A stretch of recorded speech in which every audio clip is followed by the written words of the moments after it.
ಇಂದಿನ ಯುವ ಭಾರತಕ್ಕೆ ಅಂದ್ರೆ ನಮಗೆ ಈಗ ಯಾವ ಆರ್ಥಿಕ ನೀತಿ ಅತ್ಯಗತ್ಯ?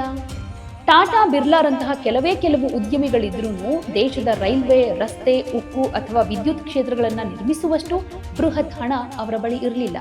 ದೇಶೀಯ ಉದ್ಯಮಗಳನ್ನ ರಕ್ಷಣೆ ಮಾಡೋ ಹೆಸರಲ್ಲಿ ಜಾಗತಿಕ ಮಾರುಕಟ್ಟೆಯಿಂದ ಭಾರತ ದೂರ ಉಳ್ಕೊಳ್ತು.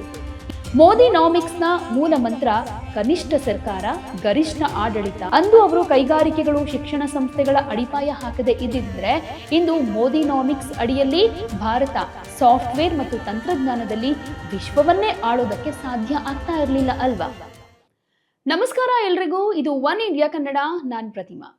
ವೀಕ್ಷಕರೇ, ನೆಹರು ನಾಮಿಕ್ಸ್ ಹಾಗೆ ಮೋದಿನಾಮಿಕ್ಸ್ ಭಾರತದ ಆರ್ಥಿಕ ಇತಿಹಾಸದ ಎರಡು ವಿಭಿನ್ನ ಧ್ರುವಗಳು. ಸ್ವತಂತ್ರ ಭಾರತದ ಅಡಿಪಾಯ ಹಾಕಿದ ಜವಾಹರ್ಲಾಲ್ ನೆಹರು ಅವರ ಸಮಾಜವಾದಿ ಪ್ರೇರಿತ ಆರ್ಥಿಕ ಮಾದರಿ ಒಂದು ಕಡೆ ಆದ್ರೆ, ಜಾಗತಿಕ ಮಾರುಕಟ್ಟೆ ಮತ್ತು ತಂತ್ರಜ್ಞಾನ ಆಧಾರಿತ ನವಭಾರತವನ್ನ ನಿರ್ಮಾಣ ಮಾಡ್ತಾ ಇರೋ ನರೇಂದ್ರ ಮೋದಿ ಅವರ ಮಾರುಕಟ್ಟೆ ಕೇಂದ್ರಿತ ಆರ್ಥಿಕ ನೀತಿ ಇನ್ನೊಂದು ಕಡೆ.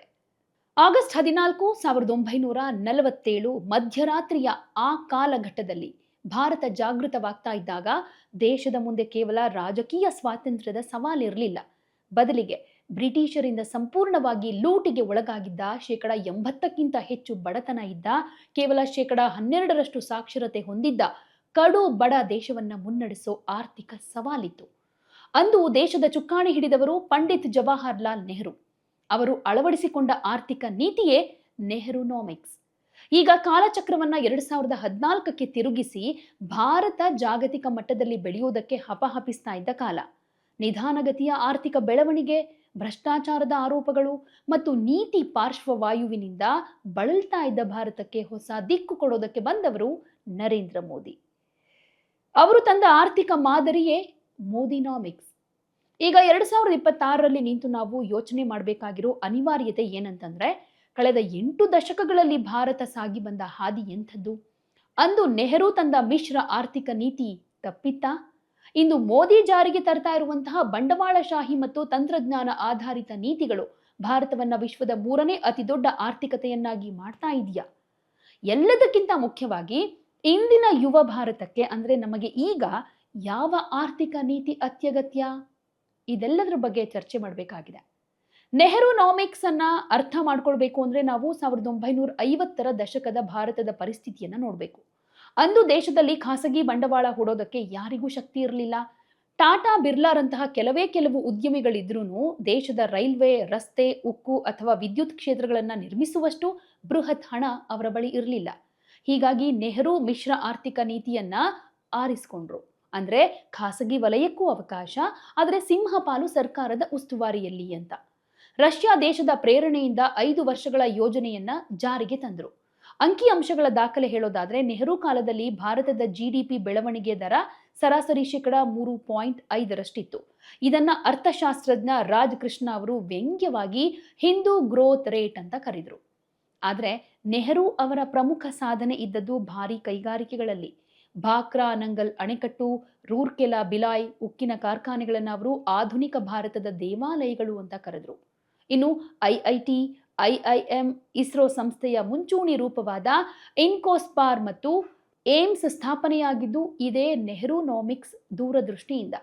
ಆದರೆ ನೆಹರು ನಾಮಿಕ್ಸ್ನ ಅತಿ ದೊಡ್ಡ ಮಿತಿ ಅಂತಂದ್ರೆ ಲೈಸೆನ್ಸ್ ರಾಜ್ ಉದ್ಯಮವನ್ನ ಆರಂಭ ಮಾಡೋದಕ್ಕೆ ಸರ್ಕಾರದ ಹತ್ತಿರ 100 ಅನುಮತಿ ಪಡಿಬೇಕಾಗಿತ್ತು. ಇದು ರೆಡ್ ಟ್ಯಾಪಿಸಂ ಅಂದ್ರೆ ಕೆಂಪು ಪಟ್ಟಿ ಮತ್ತು ಭ್ರಷ್ಟಾಚಾರಕ್ಕೆ ದಾರಿ ಮಾಡಿಕೊಡ್ತು. ದೇಶೀಯ ಉದ್ಯಮಗಳನ್ನ ರಕ್ಷಣೆ ಮಾಡೋ ಹೆಸರಲ್ಲಿ ಜಾಗತಿಕ ಮಾರುಕಟ್ಟೆಯಿಂದ ಭಾರತ ದೂರ ಉಳ್ಕೊಳ್ತು. ಇದರ ಪರಿಣಾಮವಾಗಿ 1991ರಲ್ಲಿ ಭಾರತ ತೀವ್ರ ಆರ್ಥಿಕ ಸಂಕಷ್ಟಕ್ಕೆ ಸಿಕ್ಕಾಕೋಬೇಕಾಯಿತು. 1991ರ ಆರ್ಥಿಕ ಉದಾರೀಕರಣದ ನಂತರ ಭಾರತ ಬದಲಾಯಿತು. ಆದರೆ 2014ರ ನಂತರ ಬಂದ ಮೋದಿನಾಮಿಕ್ಸ್ ಆರ್ಥಿಕತೆಗೆ ಸಂಪೂರ್ಣ ಹೊಸ ವೇಗವನ್ನ ಕೊಡ್ತು. ಮೋದಿನಾಮಿಕ್ಸ್ನ ಮೂಲ ಮಂತ್ರ ಕನಿಷ್ಠ ಸರ್ಕಾರ, ಗರಿಷ್ಠ ಆಡಳಿತ ಅಂತ. ನೆಹರು ಸರ್ಕಾರವೇ ಎಲ್ಲವನ್ನೂ ಮಾಡಬೇಕು ಅನ್ನೋದಿದ್ರೆ ಮೋದಿ ಸರ್ಕಾರ ಖಾಸಗಿ ವಲಯಕ್ಕೆ ರತ್ನಗಂಬಳಿಯನ್ನ ಹಾಸ್ತು. ಮೋದಿನಾಮಿಕ್ಸ್ ಪ್ರಮುಖವಾಗಿ 3 ಸ್ತಂಭಗಳ ಮೇಲೆ ನಿಂತಿರೋದು.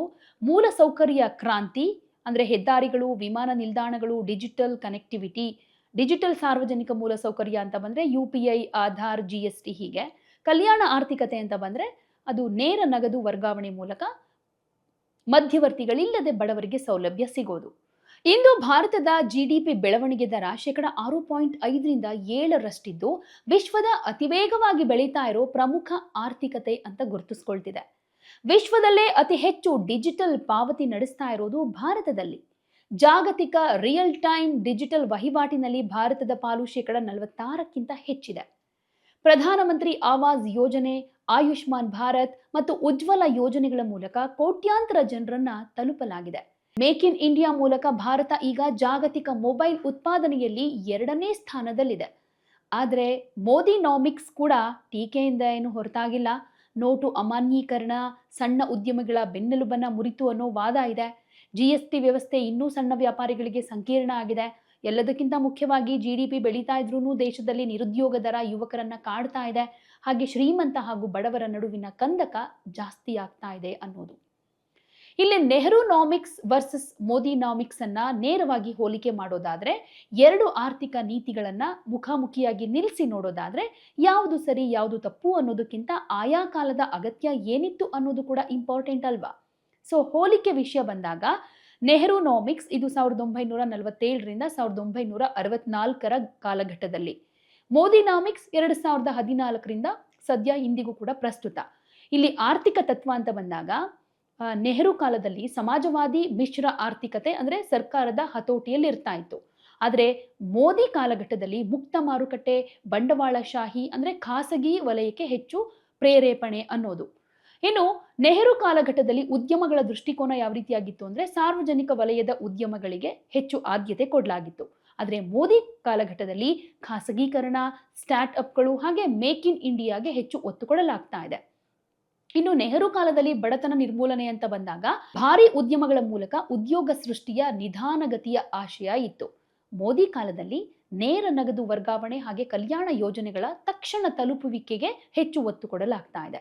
ಇನ್ನು ನೆಹರು ಕಾಲದ ಜಾಗತಿಕ ನೀತಿ ಹೇಗಿತ್ತು ಅಂದ್ರೆ ಸ್ವಾವಲಂಬನೆ, ಆಮದು ನಿಷೇಧ ಹಾಗೆ ನಿಯಂತ್ರಣದ ಮೇಲೆ ಡಿಪೆಂಡ್ ಆಗಿತ್ತು. ಆದರೆ ಮೋದಿ ಅವಧಿಯಲ್ಲಿ ಜಾಗತಿಕ ಪೂರೈಕೆ ಸರಪಳಿಯ ಭಾಗವಾಗೋದು ಅನ್ನೋದನ್ನ ಕನ್ಸಿಡರ್ ಮಾಡುತ್ತೆ. ನೆಹರು ಸಾರ್ವಜನಿಕ ಉದ್ಯಮಗಳನ್ನ ಕಟ್ಟಿದ್ರು, ಆದರೆ ಮೋದಿ ಕಾಲದಲ್ಲಿ ಏರ್ ಇಂಡಿಯಾದಂತಹ ನಷ್ಟದಲ್ಲಿದ್ದ ಸಂಸ್ಥೆಗಳನ್ನ ಖಾಸಗೀಕರಣ ಮಾಡಲಾಯಿತು. ನೆಹರು ದೇಶದ ಒಳಗಿನ ಉತ್ಪಾದನೆಗೆ ಹೆಚ್ಚು ಒತ್ತು ಕೊಟ್ರೆ, ಮೋದಿ ಭಾರತವನ್ನ ಜಾಗತಿಕ ರಫ್ತು ಕೇಂದ್ರವನ್ನಾಗಿ ಮಾಡೋದಕ್ಕೆ PLI ಅಂದ್ರೆ ಪ್ರೊಡಕ್ಷನ್ ಲಿಂಕ್ಡ್ ಇನ್ಸೆಂಟಿವ್ ಯೋಜನೆಯನ್ನ ತಂದ್ರು. ಇಂದಿನ ಭಾರತದ ವಾಸ್ತವ ಮತ್ತು ನಮಗೀಗ ಯಾವುದು ಅಗತ್ಯ ಅಂತ ಯೋಚನೆ ಮಾಡೋದಾದ್ರೆ, ಈಗ ನಾವು ಅತ್ಯಂತ ಪ್ರಮುಖ ಪ್ರಶ್ನೆಗೆ ಬಂದಿರೋದು 2026ರ ಈ ಕಾಲಘಟ್ಟದಲ್ಲಿ ಭಾರತಕ್ಕೆ ನೆಹರು ಆರ್ಥಿಕ ನೀತಿ ಬೇಕಾ ಅಥವಾ ಮೋದಿ ಆರ್ಥಿಕ ನೀತಿ ಬೇಕಾ ಅಂತ. ಉತ್ತರ ತುಂಬಾ ಸರಳ. ನಮಗೆ ಇಂದು ಕೇವಲ ನೆಹರುನಾಮಿಕ್ಸ್ ಅಥವಾ ಕೇವಲ ಮೋದಿನಾಮಿಕ್ಸ್ ಮಾತ್ರ ಅಲ್ಲ, ಇವೆರಡರ ಸಮ್ಮಿಲನದ ಸಮತೋಲಿತ ಆರ್ಥಿಕತೆ ಬೇಕು ಅನ್ನೋದು. ಯಾಕಂದ್ರೆ ಇಂದಿನ ಭಾರತ ಫೇಸ್ ಮಾಡ್ತಾ ಇರೋ ಸವಾಲುಗಳಂತೂ ವಿಭಿನ್ನವಾಗಿದೆ. ಉದ್ಯೋಗ ಸೃಷ್ಟಿ, GDP 7% ದರದಲ್ಲಿ ಬೆಳೆದ್ರೆ ಸಾಕಾಗೋದಿಲ್ಲ, ಅದು ಉದ್ಯೋಗಗಳನ್ನ ಸೃಷ್ಟಿ ಮಾಡಬೇಕು. ಕೇವಲ ಡಿಜಿಟಲ್ ಆರ್ಥಿಕತೆಯಿಂದ ಭಾರತದ ಕೋಟ್ಯಾಂತರ ಗ್ರಾಮೀಣ ಯುವಕರಿಗೆ ಕೆಲಸ ಸಿಗ್ತಾ ಇಲ್ಲ. ಇಲ್ಲಿ ನಮಗೆ ನೆಹರು ಅವರ ಕಾಲದ ಮಾದರಿಯಲ್ಲಿ ಬೃಹತ್ ಉತ್ಪಾದನಾ ವಲಯ ಮತ್ತು ಕೈಗಾರಿಕೆಗಳ ಅಗತ್ಯ ಕೂಡ ಇದೆ, ಆದರೆ ಆಧುನಿಕ ತಂತ್ರಜ್ಞಾನದ ಸ್ಪರ್ಶದೊಂದಿಗೆ. ಇನ್ನು ಮಾನವ ಬಂಡವಾಳದ ಹೂಡಿಕೆ ಅಂತ ಬಂದಾಗ ಮೋದಿ ಸರ್ಕಾರ ರಸ್ತೆ, ರೈಲ್ವೆಗಳನ್ನ ಅದ್ಭುತವಾಗಿ ನಿರ್ಮಿಸ್ತಾ ಇದೆ. ಆದರೆ ಶಿಕ್ಷಣ ಮತ್ತು ಆರೋಗ್ಯ ಕ್ಷೇತ್ರದ ಮೇಲಿನ ಸರ್ಕಾರದ ಹೂಡಿಕೆ ಇನ್ನೂ GDPಯ 3%ಕ್ಕಿಂತ ಕಮ್ಮಿ ಇದೆ. ನೆಹರು ಹೇಗೆ IIT, ಏಮ್ಸ್ ಕಟ್ಟಿ ದೇಶದ ಬೌದ್ಧಿಕ ಅಡಿಪಾಯ ಹಾಕಿದ್ರೋ, ಹಾಗೆ ಇಂದು ಸರ್ಕಾರಿ ಶಾಲೆಗಳು, ವಿಶ್ವವಿದ್ಯಾಲಯಗಳು ಮತ್ತು ಸಂಶೋಧನೆಗೆ ಭಾರಿ ಹಣ ಹೂಡಬೇಕಾಗಿದೆ. ಆರ್ಥಿಕ ಅಸಮಾನತೆಯಂತೂ ಇದ್ದೇ ಇದೆ. ಆಕ್ಸ್ಫ್ಯಾಮ್ ವರದಿಗಳ ಪ್ರಕಾರ ಭಾರತದ 40%ಕ್ಕಿಂತ ಹೆಚ್ಚು ಸಂಪತ್ತು ಕೇವಲ 1% ಜನರ ಕೈಲಿದೆ.